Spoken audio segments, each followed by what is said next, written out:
Assalamualaikum warahmatullahi wabarakatuh. Halo anak-anak kelas 5 solih dan solihah. Kali ini kita akan belajar IPA KD 3.1 tentang organ gerak manusia, pokok bahasan, sendi, dan otot. Hal yang perlu diperhatikan adalah siapkan alat tulis, berdoalah sebelum memulai kegiatan, perhatikan dan simak video materi dengan seksama.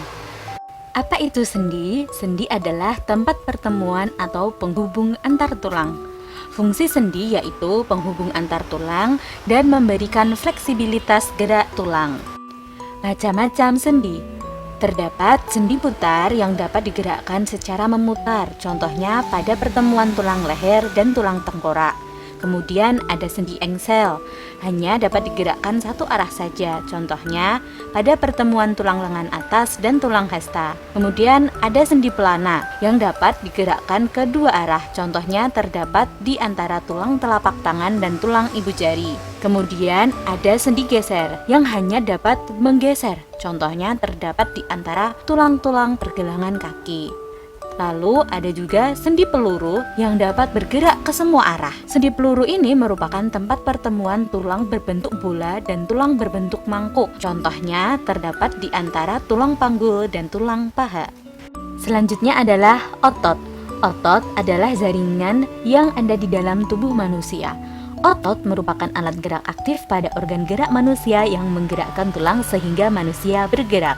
Fungsi otot: menjalankan dan melaksanakan kerja. Di sini ada dua gerakan. Yang pertama, gerakan disengaja, yaitu secara sadar. Contohnya, memegang, berjalan, mengangkat, membungkuk. Kemudian, gerakan tidak disengaja atau gerakan yang secara otomatis seperti bernapas dan detak jantung. Kemudian, fungsi yang kedua adalah mendukung tubuh serta menjaga postur tubuh. Contohnya, ketika kita berdiri tegak, maka otot menjaga keseimbangan tubuh agar tulang tetap sesuai dengan tempatnya.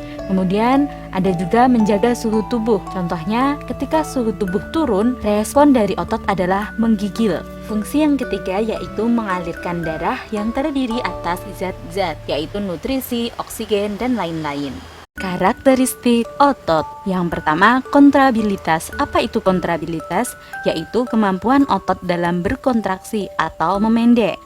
Lalu ada ekstensibilitas, yaitu kemampuan otot dalam berelaksasi atau memanjang. Kemudian ada elastisitas. Elastisitas adalah kemampuan otot untuk kembali ke bentuk semula setelah berkontraksi dan berelaksasi.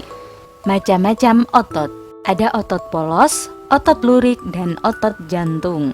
Ciri-ciri otot polos: waktu kontraksi antara 3 sampai 180 detik. Bentuk dari otot polos adalah gelendong dan kedua ujungnya meruncing, memiliki inti sel yang berada di tengah. Pergerakan otot polos adalah lambat dan mudah lelah, dipengaruhi saraf otonom, terletak pada organ dalam. Biasanya terletak pada bagian usus, saluran peredaran darah, dan otot saluran kemih. Kerja otot polos tidak diperintah atau dipengaruhi oleh otak. Otot lurik disebut juga sebagai otot rangka karena otot ini menempel pada rangka. Ciri-ciri otot lurik yaitu berbentuk silindris dengan garis gelap terang, melekat pada rangka, bentuknya panjang dan memiliki banyak inti sel. Inti sel berada di tepi. Pergerakan otot lurik adalah cepat dan mudah lelah.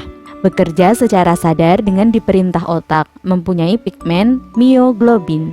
Otot jantung atau miokardium, bentuknya perpaduan dari otot lurik dan otot polos. Ciri-ciri otot jantung: berbentuk silindris, memiliki percabangan yang disebut sinsitium, memiliki satu inti sel yang berada di tengah, bekerja secara terus-menerus tanpa istirahat, bekerja tanpa kesadaran manusia, berfungsi memompa darah ke seluruh tubuh. Saraf yang mempengaruhi otot jantung adalah saraf simpatik dan parasimpatik. Otot jantung terletak di jantung. Macam gerak otot. Pada dasarnya, gerak otot dapat dikategorikan secara umum menjadi otot antagonis dan otot sinergis. Apa itu otot antagonis? Otot antagonis adalah pasangan otot yang melakukan gerak berlawanan terhadap otot yang sedang melakukan kontraksi. Sedangkan otot sinergis adalah pasangan otot yang bekerjanya saling menunjang. Macam gerak otot antagonis. Pada macam gerak otot antagonis inilah yang sering kita lakukan sehari-hari, seperti ekstensi atau gerak meluruskan. Contohnya meluruskan lutut, siku, dan ruas jari. Lalu ada fleksi, yaitu gerak menekuk. Contohnya menekuk lutut, siku, dan ruas jari. Jadi gerak meluruskan ini berlawanan dengan gerak menekuk. Ekstensi berlawanan dengan fleksi. Kemudian ada depresi, yaitu gerak menurunkan atau menekan ke bawah. Contohnya ketika kita menundukkan kepala, membuka mulut. Nah, di situ tulang rahang bawah bergerak ke arah bawah. Kemudian ada gerak elevasi atau gerak menaikkan. Contohnya kebalikan dari gerakan depresi tadi, yaitu menundukkan kepala, menutup mulut, yaitu tulang rahang bawah bergerak ke atas. Lalu ada macam gerak otot antagonis pronasi dan supinasi. Pronasi adalah gerak memutar lengan hingga telapak menelungkup, sedangkan supinasi adalah gerak memutar lengan hingga telapak menengadah. Ada juga gerakan abduksi, yaitu gerak menjauhkan. Contohnya gerak merentangkan tangan atau gerak tungkai kaki menjauh dari sumbu tubuh. Sedangkan aduksi adalah gerak mendekatkan, yaitu gerak mendekatkan tangan atau gerak tungkai kaki mendekat ke sumbu tubuh. Jadi abduksi adalah gerak menjauhkan dari sumbu tubuh, sedangkan gerak aduksi itu adalah gerak mendekatkan ke sumbu tubuh. Sekian dari video ini. Mari kita mensyukuri ciptaan Tuhan pada tubuh kita dengan cara menjaga kesehatannya. Terima kasih. Sampai jumpa di video-video selanjutnya. Assalamualaikum warahmatullahi wabarakatuh.